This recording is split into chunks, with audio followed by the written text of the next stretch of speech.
Welcome to the Antro-Art podcast, a space of anthropological insight connected to real-life situations. Here, we explore topics of social inequality and inclusion, sustainability, and the social self. We aim to bring a more nuanced understanding of our world and its challenges, but also inspiration and ideas on how to solve them together. We hope you enjoy it.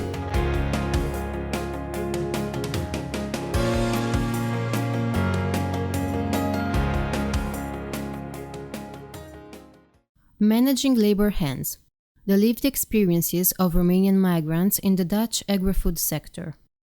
A text written by Andreea Maria Ferrent for Antro-Art, read by Nicoleta Andrei.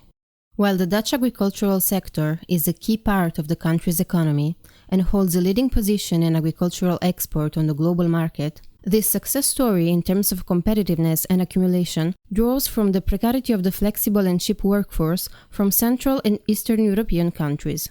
One can identify the areas of strain in this work system by examining the harsh capitalist structure of food companies and production chains, which prioritize retail and force farmers to accept low prices for their agricultural goods. Consequently, farmers resort to employing inexpensive laborers to make any profit due to the demand for low prices. At the same time, agricultural technologies are becoming increasingly sophisticated, leading to significant changes in the sector. This trend, commonly known as the Internet of Things in agriculture, digital farming, or even tsunami of technology. These technological and industrial revolutions are transforming the industry. To achieve economic growth, Dutch agriculture adheres to a stark trend of technological innovation. At present, academic research institutions are heavily engaged with agricultural investigations, and the numbers for export of agricultural technologies as constructed into the agricultural GDP are publicized by the Dutch government. However, the realities of the migrant laborers in this sector do not match the success story of digitalization, as various reports warn us about the various vulnerabilities and precarious working conditions of those working in agriculture. The Dutch labor market opened officially for Central and Eastern European migrants with the European Union enlargements in 2004 and 2007. However, studies show that the years before 2004 already registered an increase in the number of workers, dominantly the Polish group. In the case of the late 90s agricultural and horticultural sectors, reports show a trend of employing irregular CEE migrants for seasonal jobs. And starting with 2002, the seasonal work project, passed by the Dutch government, relaxed the conditions for hiring migrants from Poland and other CEE countries.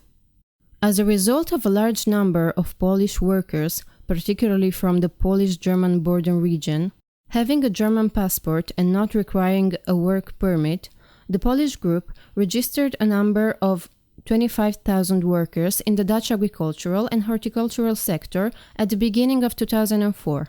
Whereas the year 2007 brings the lifting of all restrictions for hiring workers from Poland and new CE countries, for the case of Bulgaria and Romania, a period of transition is imposed, in which they still need a temporary work permit.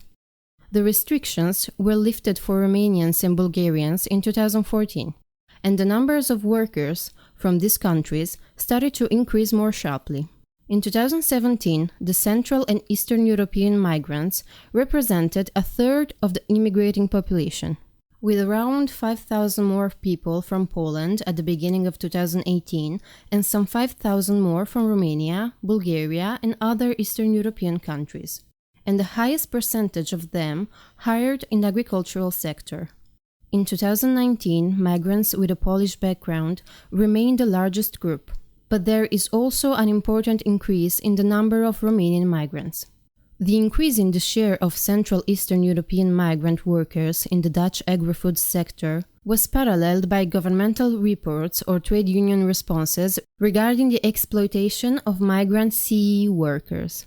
The identified forms of exploitation involve the role of the recruitment agencies, which have been shown to generate bad working conditions for the workers through criminal acts of charging fees from workers or misleading them about documents, wages, or specifics of the job. Other forms of precarity are given by some common exploitative practices, such as intimidation drawing from the fears of being dismissed, cases of sexual harassment, wage issues, bad housing conditions, or unconditional flexibility, not allowing workers to go from the temporary status to a permanent contract. Generally, the types of jobs that CEE migrants do in the Dutch agri-food sector are the ones that Dutch natives would not take: labor-intensive, poorly paid, and dangerous, 3D, dirty, dangerous, difficult jobs. Romanian migrants tend to concentrate on labor-intensive sectors, such as agriculture, where they often perform physically demanding tasks, while the Dutch occupy higher positions. This can result in lower social status for Romanians in the labor market. This generates an atmosphere of classism in the society, where, despite the vital importance of migrant labor, prejudice and injustice against Romanian workers hinder the process of social integration. To understand the concept of precarity, it is essential to consider its internal elements and functioning in every case, rather than relying on external schemes existent in the literature.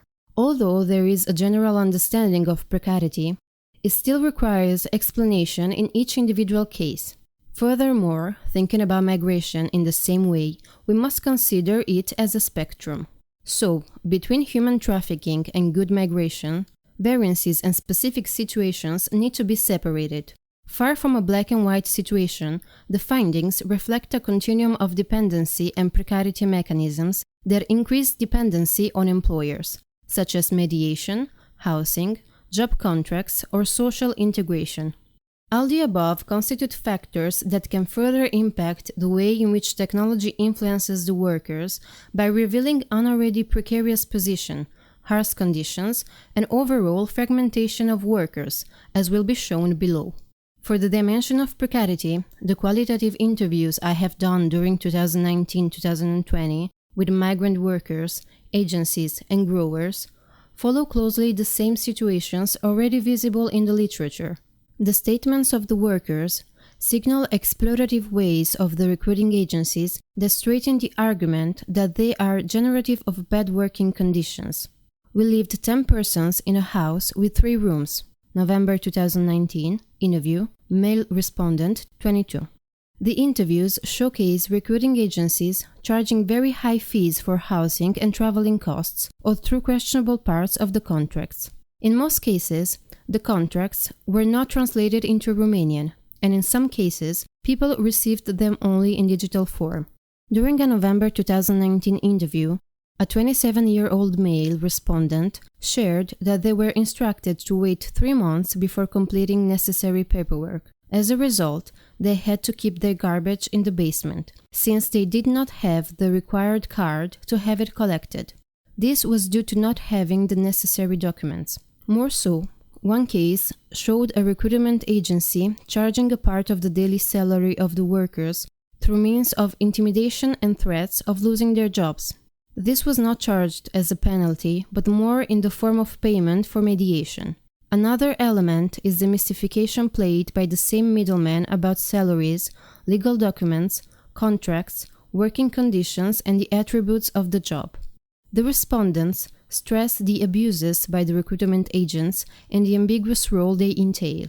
While the interviews show them as criminally perceiving different types of fees and committing labor right abuses, when it comes to the purpose of mediating the job, the situation is as absurd as is it complex, and it shows how uncertain the situations were for the workers.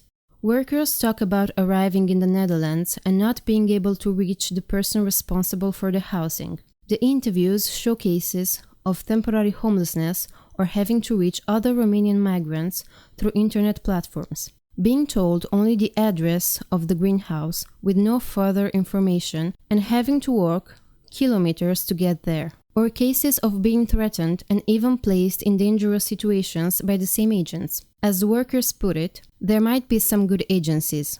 October 2019, interview, male respondent, 37.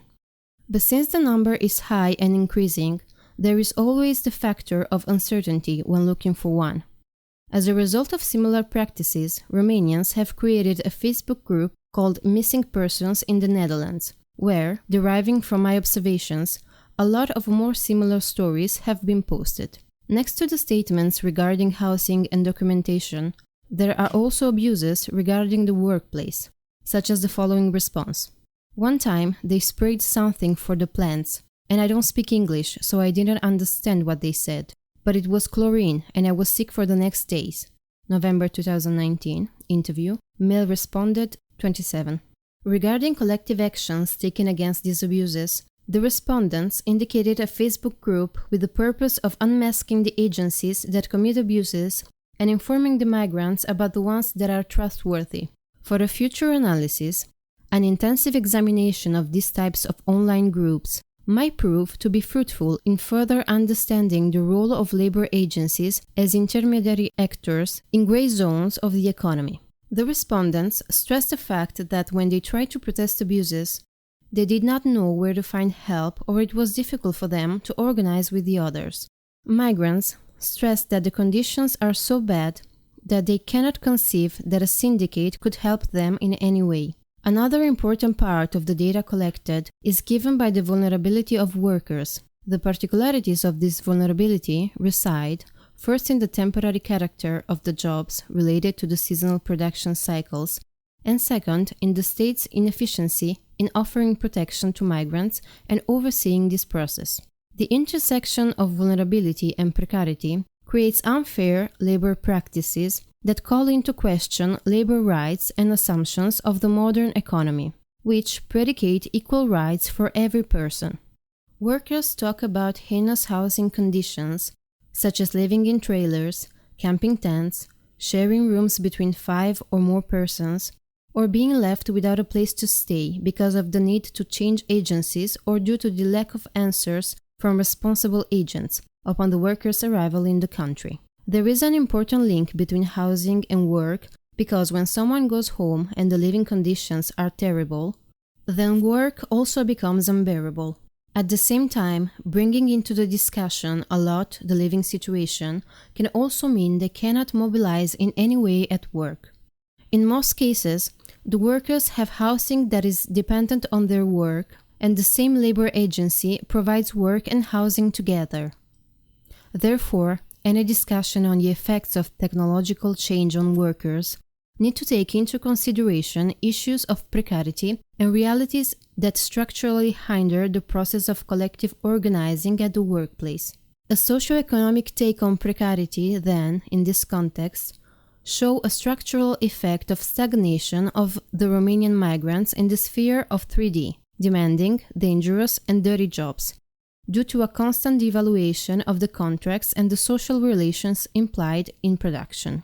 According to a male migrant interviewed in November 2019, in the Netherlands, migrants can change from one greenhouse to another only 3 times. If they don't like the conditions, they will be sent back home. What the respondent means here is that if you do not find a way to get along with the recruitment agencies, you will have no other solution but to return, because they will not hire you anymore. Secondly, he points to an informal reputational system orchestrated by the recruitment agencies in which agents could inform each other about workers who protested or did not follow the instructions for other agencies not to hire them.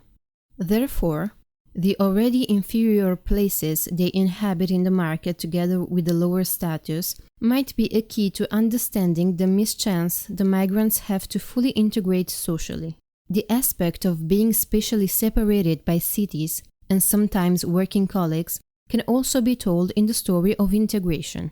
Drawing from this, the permanent moving actions that are made relaxed by the EU accession could also be influencing their apparent disorganization in front of abuses. Considering that everyone can travel freely, return home, or come to work only seasonally, the possibility of organizing among all workers become a difficult task.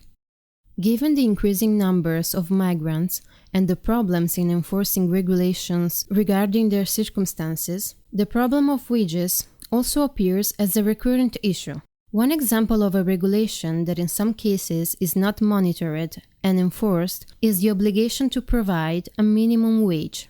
Respondents have informed that they were paid less than the country's minimum pay rate and would work increasing numbers of extra hours. In this context, it can be argued that these jobs are also demanding, next to being demanding, dangerous, and dirty. In lieu of conclusions, this research proposes some reflections. At present, academics, national reports, and syndicates have presented various accounts of the precarious nature of work in agriculture. This precarious type of migrant labor has become ingrained and indispensable for the agricultural sector of developed countries, but it remains unrecognized as such, while the problems and the vulnerabilities of migrants are multiplying.